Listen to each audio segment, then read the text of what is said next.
And now, without further ado, let me introduce your host for the evening, Andrew Orvedahl.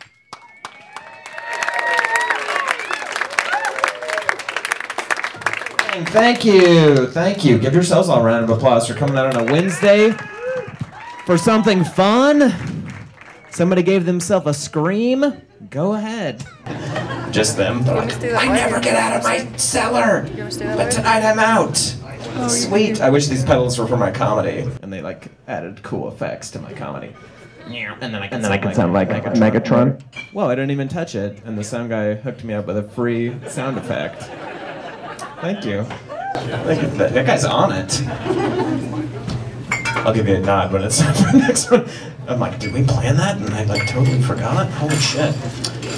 This is the Greater Than Social Club put on by Greater Than Records. And the whole idea of the show is one great comic and one great band. So you get a little of both without being like over full and hungover at work tomorrow.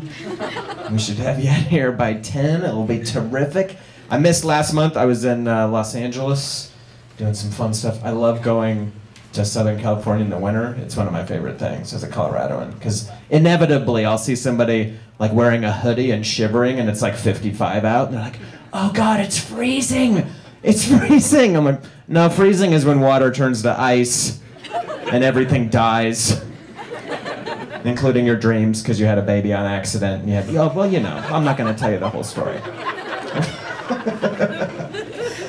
Terrific. This thing looks cool. Don't touch it. That's the hardest thing. I rarely do comedy with music, and it's like the most, oh, cool keyboard. Like my inner 11-year-old is like, what if, no, I don't know. It has a wooden button. What kind of keyboard has a wooden button? The coolest kind. And I'll never know what that wooden button does. Doesn't just torture me.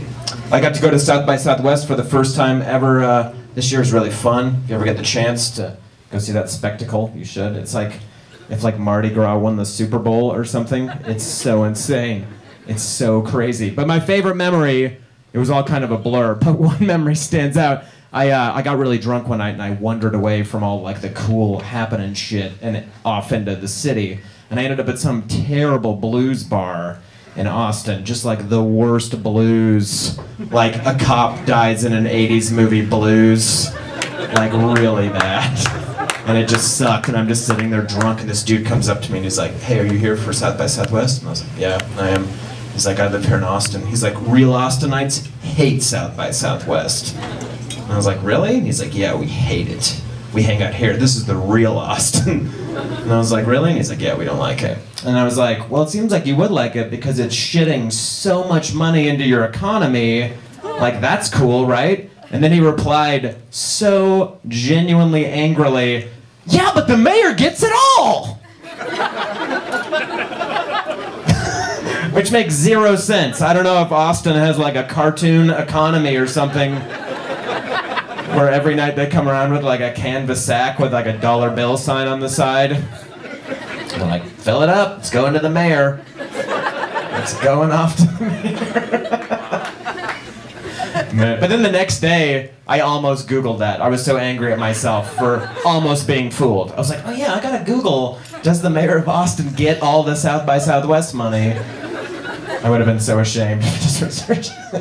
The Google just responds, no, you're so stupid. What's wrong with you? What sort of deal is that? I got to hear one of my favorite phrases lately. This phrase is always yelled, or rather hollered, at the end of a debate to sort of close the debate. And it's always sort of this voice, like, you do the math. That's one of my favorite expressions ever. And it's always used to like close out an argument that's always about the dumbest shit. Like, never have two scientists been arguing and one's like, you do the math. Because they'd be like, I did do the math, I'm a scientist. That's part of my job. But if like two hicks are arguing, that's always how they close out. You do the math. Which I think is great that they picked like something that sounds hard, like math. But math is a pretty broad subject. It could just be like basic addition or something. I wish that they'd yell like harder shit like, you conjugate a verb, fucking pussy! You extrapolate context out of a 64-page essay, you fucking queer! What? Are we fighting, Randy? Randy is my favorite hick name. Just because I have a relative with that name who lives in Wyoming. That's why. That's why. Got to see one of my favorite new things. I was hanging outside of a restaurant right next to one of those places that does wine and painting, like a sip and paint thing.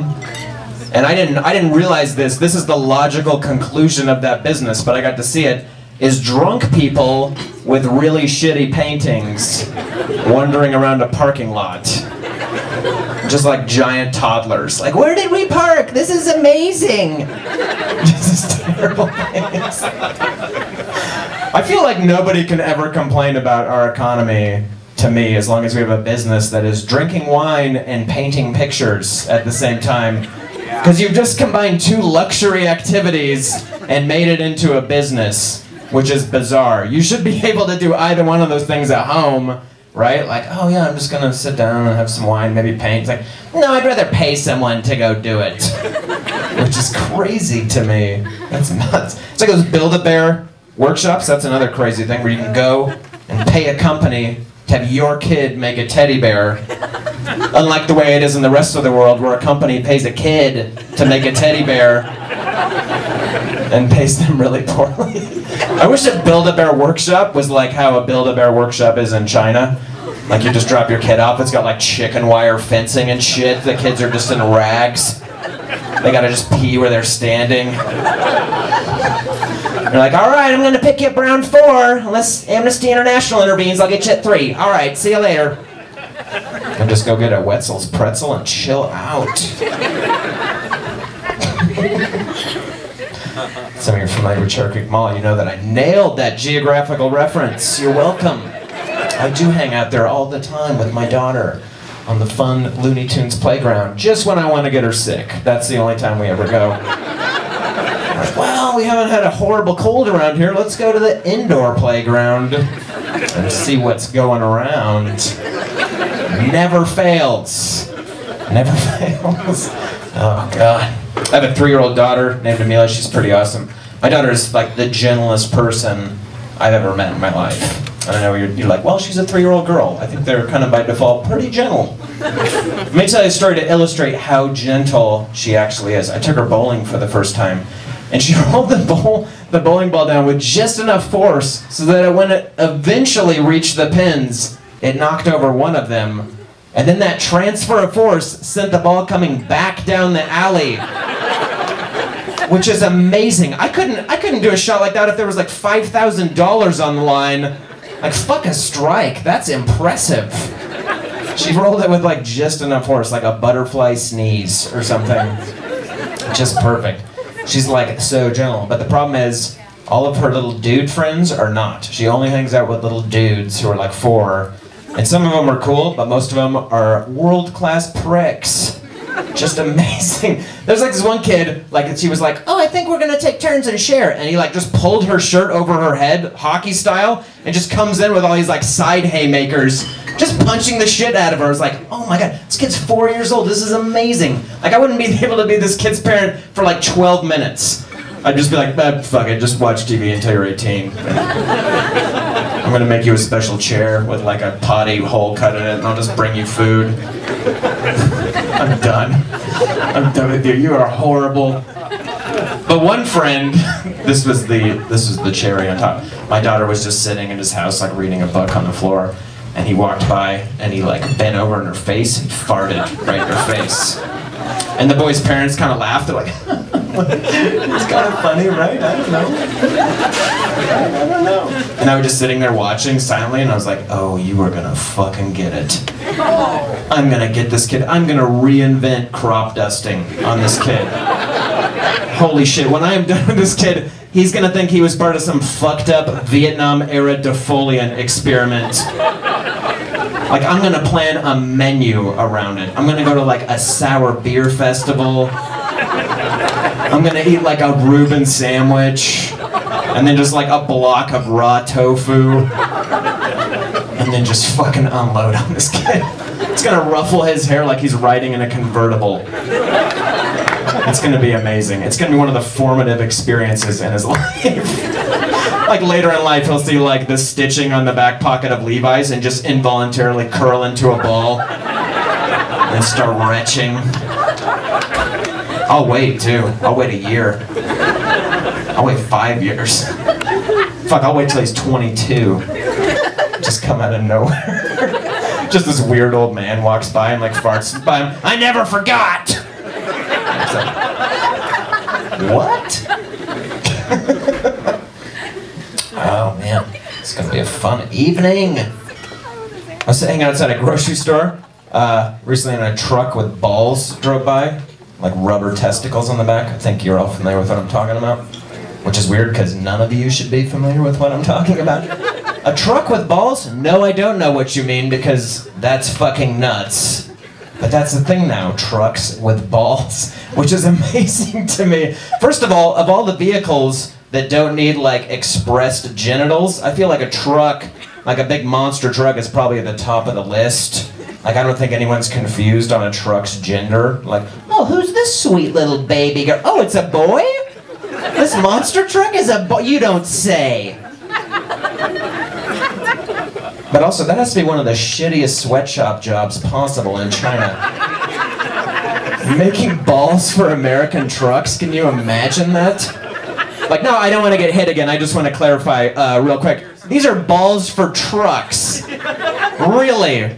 That's what they're spending the money that they owe us on, is balls for their trucks? Yeah, that's what they're spending their money on. They do things a little differently over there. It's amazing. So I see the truck go by, balls jangling as they will do on a truck. And I was like, all right, I'm kind of confused here because I see the truck has balls, but where's the dick supposed? Oh, the driver's seat. Right, got it. Perfect. In a weird anatomical twist, same place as the asshole, it turns out. Weird. Weird body on this truck. Here's my question though, if you can put balls on the back of your truck and drive around, can I take a pocket pussy and put it on the tow hitch of my Volvo station wagon? And then just drive around in reverse in front of these trucks like, yeah, car fucking! Yeah, it's a thing! If you're crazy enough to put balls on your truck, I'm crazy enough to invent car fucking, dude. Let's do this! Alright, that's gonna do it for me, y'all. You guys ready to get the show started? Right up front, how about a very enthusiastic round of applause for your wait staff who are coming around giving you drinks? Make sure to tip them when that portion of the evening comes up. So you get one great comedian tonight and then one great band, and you have one of Denver's very best comedians tonight. He's going to be recording his second album coming up in May at the Comedy Works, so look for those dates. He'll be headlining down there all through May. And he and I actually did a sitcom pilot together with another one of our friends, and that's going to debut on Amazon on April 18th. It's free to watch. It's a full-length sitcom made right here in Denver. And it's pretty great. I don't want to toot our own horn, but it's pretty fucking great. April 18th, totally free to watch. Just go to Amazon and you can find it. It's called Those Who Can't. And this guy is one of the main parts of that. Please welcome Ben Roy.